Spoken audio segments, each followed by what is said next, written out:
own and other women's bodies. Most of the attendees are lesbians, but the festival isn't about sex, it's about, quote, the right to be naked without being objectified.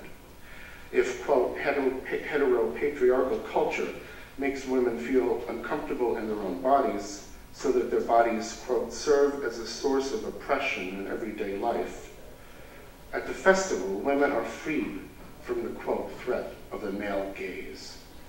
Now I should take a moment here to explain this concept of the gaze, which is G-A-Z-E, which is very central in all of the identity studies.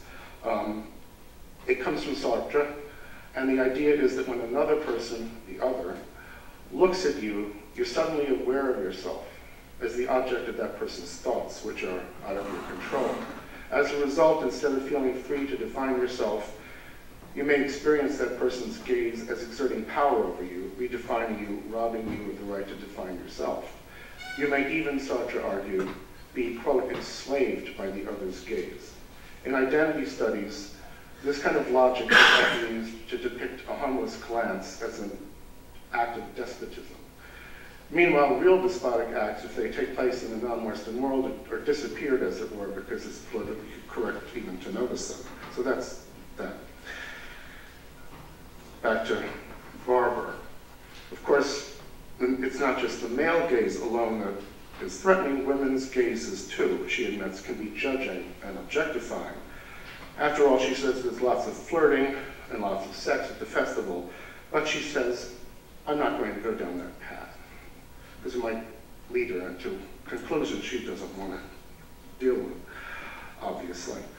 The important thing she insists in a seeming contradiction is that the Women's Music Festival, quote, is a space where I can't be objectified. Whatever. The bottom line is this: the festival is about much more than music.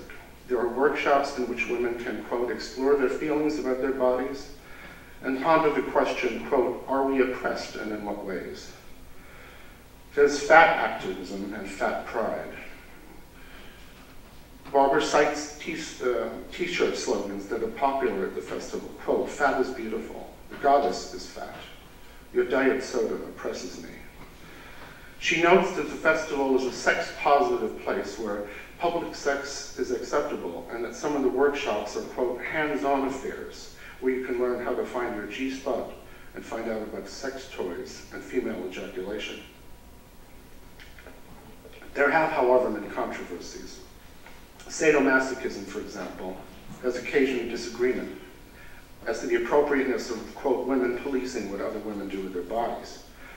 Another source of contention since 1991 has been the question of whether transgendered women should be admitted to the festival.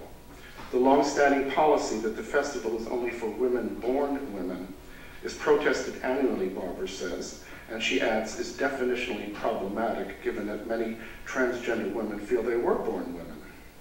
But other women reject this claim, pointing out that, quote, transgender women have never had to worry about pregnancy or periods. One proposal floated at the festival has been a no penises policy. This might be a positive measure, she suggests, because if it were implemented, then, quote, no one would ever have to see a penis. But there are two problems with this idea, one of them being that it's classist because of the cost of transitioning. In other words, rich transsexuals can afford to have their penises sliced off and poor ones can't. And the other being that there are women who identify as trans women, but for whom surgery would, for one reason or another, be too dangerous. Bawer sums up her portrait of the festival by saying that it's about, quote, women feeling safe, because men are, after all, by nature violent, which is a key tenet of the whole women's studies sensibility, I should point out.